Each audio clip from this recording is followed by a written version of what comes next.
Welcome to A Shot in the Water by Kevin, Carson, and Daniel. This will be a model and differential analysis on the movement of bullets underwater and through the air. So to begin, we will start with the introduction, in which we present the scenario in which the bullet is being shot. So our scenario is a new movie called Mission Impossible, in which a villain is shooting at our hero, Bobby, with a common weapon, an AK-47 carrying G7 rounds and 7.62 times 39mm bullets. In the movie scene, Bobby escapes underwater, and the villain continues to shoot at the water. The bullets travel underwater after traveling through the air, and they slow parabolically. An example given is this background image, in which a villain shoots at John Wick in John Wick Chapter 3. Although our scenario does not exactly mirror this scene, as the bullet will first travel through the air, this scene was praised by critics for its realism in depicting bullet physics underwater. We will now move on to the model analysis. So some assumptions that we have to begin with are, for the environment, we assume simple fluids, an indestructible bullet, which is cylindrical, and normal air density and normal water density. These are Googleable values, and we assume that the entire scenario takes place at sea level. The weapon as water density. These are Googleable values, and we assume that the entire scenario takes place at sea level. The weapon, as stated, will be an AK-47 using 7.62 G7 rounds, with the regular values for a 7.62 times 39 rounds. By regular, we mean that the values will all be standard and easily Googleable on multiple sites online. The terminal velocity on multiple sites online. The terminal velocity to penetrate skin is another constant value that we have retrieved from this link below, and is around 45.1 millimeters per second to 60.0 meters per second. So to begin our analysis, here is a representation of the bullet's movement and the models that we will be using. For the horizontal component, we basically summed it up to drag. The sum of the forces is Newton's second law, mass times acceleration, and the drag force is outlined over here. This is the same for the vertical component, and this is all in the air. We're starting with the air. For the vertical component, where we also take gravity into account, which is just mass times the gravitational constant.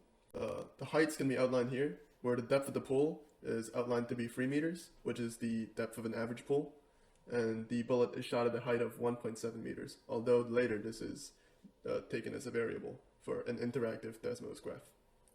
The horizontal component underwater is also outlined as drag, but the difference to the air is that the vertical component also takes buoyancy into account. The formulas for all of the forces can be found here, and are, just like the things that we held constant, easily Googleable. So here we start with the constants and variables. We define the mass of the bullet as 7.9 grams, and we split the velocity into x and y components. All of these are very easily Googleable values as a continuation of our assumptions, such as the air density and the water density. But one thing that we need to take note of is that when a bullet is fired, it actually gains rotation due to the spiral grooves inside of the barrel, and this rotation provides a gyroscopic stability.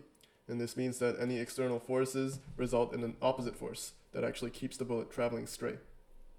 And this is mentioned here with the bullet's spin rates. And we also note that the bullet twists one full rotation for every 0.24 meters of barrel length, and this is the spiral barrel length. And this is for a 7.62 bullet, so we have things like the diameter being 7.62 millimeters. And to model the bullet's motion, we first calculate the volume using mass and density, and we use the density of lead. And from this, we also calculate the cross-sectional area, and we use the diameter in that, pi r squared, and that is very important for actually analyzing the drag forces, because the area is used in the drag formula. Moving on, we have the coefficient of drag and supersonic motion. So the coefficient of drag actually cannot be calculated directly for an arbitrary object, so it's typically measured empirically through experiments. We were looking on ResearchGate, and we did find this aerodynamic drag modeling for ballistics for G7 projectiles that we're using. And the G7 bullet model provides an empirical curve for the coefficient of drag, which we will call CD, which varies as a function of velocity and depends on the Mach number, which we will represent with the Mach hash sign. And for subsonic speeds, aka Mach number less than 1, CD is approximately 0.222, whereas for supersonic speeds, CD decreases approximately linearly as velocity increases. Since the bullet's muzzle velocity, which is 718 meters per second, is typically around Mach 2, the bullet remains mostly supersonic in air, And we use this function for CD and plug it into Newton's second law, assuming gravity is negligible for now. We assume the bullet is subsonic in water, as the speed of sound is 1500 meters per second. As mentioned previously, this is Newton's second law in x and y directions. And we plug it in using the supersonic case. Since we are only considering drag, we do not separate the x and y directions, as doing so makes the equations too difficult to solve analytically. So instead, we just focus on the drag force, which results in a separable differential equation as seen here, which we can solve through partial fractions. And we get this final implicit solution, which is somewhat complex, but it can still be evaluated numerically to visualize the bullet's motion. So to start with subsonic motion, once the bullet slows down to subsonic speeds, the coefficient of drag becomes constant, making the differential equation much easier to solve. And the velocity function for subsonic motion can be derived similarly, and we calculate it here. If we want to add gravity back in, we can still use this simplified model for the y direction separately. And on this graph, as you can see, the red curve, which is noted here, represents supersonic motion, where the drag is higher, so velocity decreases rapidly. And the green curve represents subsonic motion, where the drag is lower, so velocity decreases more gradually. As for the bullet's motion in water, when the bullet enters water, the conditions change significantly due to the much higher density of water at 997 kilograms per meters cubed. And drag increases dramatically due to this.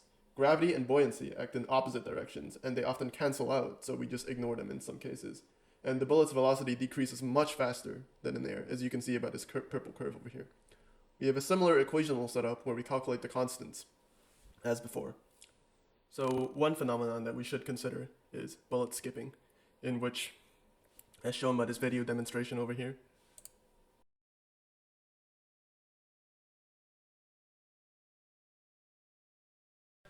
the bullet behaves similarly to a skipping stone when hitting the water at a certain angle. And we model this of a sine function, where the entry angle is denoted by theta impact. And if we do graph this, we can see that there is a window of entry angles where skipping occurs. This does involve a coefficient of lift, as denoted over here, which is difficult to determine precisely, but we have some experiments that we found online that have shown critical angles as low as 6.5%, degrees, and which are linked over here. For our purposes, we will use an angle of 10, where if the bullet's entry theta is less than 10 degrees, the bullet skips, and if it's greater than 10, the bullet penetrates the water fully. So here are our solved equations, and now we look at the interpretation. So the bullet will mostly remain supersonic, and here we assume the angle is less than 10 degrees, so we'll skip. And now we need to actually solve the position of the bullet instead of just the velocity. So we know v equals dx over dt, and this is the graphed displacement over time for the supersonic bullet in air. And here we also solve that for water, and using d over dx, solving that differential equation. And we also get the displacement of the bullet in water, which is an exponential function. And here we can plug the function of the entry velocity of the bullet into the water equation to get a full equation of the bullet underwater, the velocity of the bullet over time, over the distance traveled underwater. So now we can actually look at a physical model where Bob's location is B, C in this graph, and Alice's location is 0, H, so the height she's shooting from. And the red area represents the danger, so the velocity is higher than 60 meters per second, and the green area represents the area where you're safe. The velocity is less than 45 meters per second, and the blue is an area where you're safe because the bullet is skipping if she aims at you from that angle. And there's a Desmos where you can also interactive We can move around, see how the different variables change the graph. The higher Alice is shooting from, the more cover she has, and better she can aim for Bob because there's less ricochet and the bullet spends less time underwater. And if you look at Bob has to swim around 2 meters under the water if he swims straight down to get out of the range of the bullets. And there's also a safe zone if he swims around 10 meters right at the surface of the water because of ricochet. But if he only swims 4 meters or so, he will have to stay below 0.5 meters underwater. Feel free to play around with it.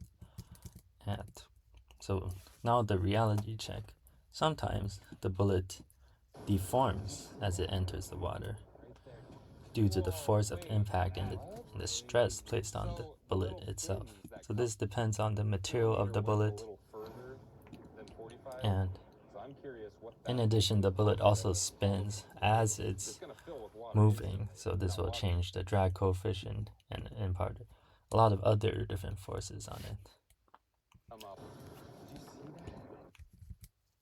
And so another thing is that there have been underwater guns especially made so that the tip of the bullet induces cavitation in the water, and this basically spreads out a vacuum behind it, and this drastically decreases the drag because there's no contact with the water anymore. And here you can see the bullet goes through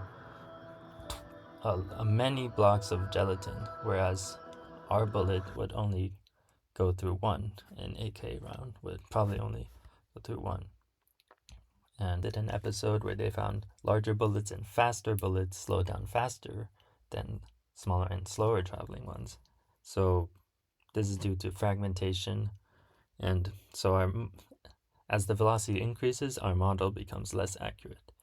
And we also ignored gravity and buoyant force, and we also ignored the bullet changing directions due to turbulence and drag and torque on the bullet itself. And the shooter would also need to compensate for Snell's law because of refraction in the bullet. So they would need to aim above the object as they see it. And the cavitation also decreases drag on the bullet, which we didn't account for. And the bullet, and during a ricochet, the bullet is spinning clockwise, so it would lightly impart a rightward force, which would cause it to move right, and a leftward force on the water and the rightward force on the bullet itself. And the Norwegian DSG, as mentioned, can be fired from above water as well, and as low as 2 degrees without ricocheting. In addition, the bullets are much longer and arrow-like to move faster in water like a torpedo. We will now conclude with some implications of our model. And to start, a major implication of our bullet modeling is for the military and the law, which shows that submersion can actually be an effective wartime tactic for soldiers to avoid gunfire. Of course, this is only at certain angles, as we have shown previously, and as with the Desmos demo that we have found. And at certain heights, the bullet angle may be different. We can see what height this is, and at what heights the bullets will be lethal. And this model can possibly be of use during wartime. And it can also be very useful for forensic analysis, for analyzing shootings near bodies of water, in which, police and detectives have to determine the height at which a bullet was shot, or whether or not an underwater person was shot, or whether or not they survived, and just figuring out crime cases in which shootings occur near bodies of water. Another application of this can be in weapons design and development, in which our model can assist in the development of bullets that work underwater and at different depths, like the supercavitating Norwegian DSG. Another example of a supercavitating bullet was shown earlier, and with our model, we conclude that cavitation reduces drag and extends underwater travel, since we have shown the direct link between drag and velocity. One last application of our model can be in film and media accuracy, in which this scene, which is not very accurate, and I think it was named XXX State of the Union, in which bullets continue traveling past a person at a very high velocity. Scenes like this likely will not be reproduced anymore, as our model and similar models can possibly be of use in informing future creatives and directors when designing scenes that involve shootings near bodies of water. This trend has actually already been seen because this movie was older than the more realistic water combat movie, John Wick, which was recorded earlier. Thank you for watching our video and listening to our presentation.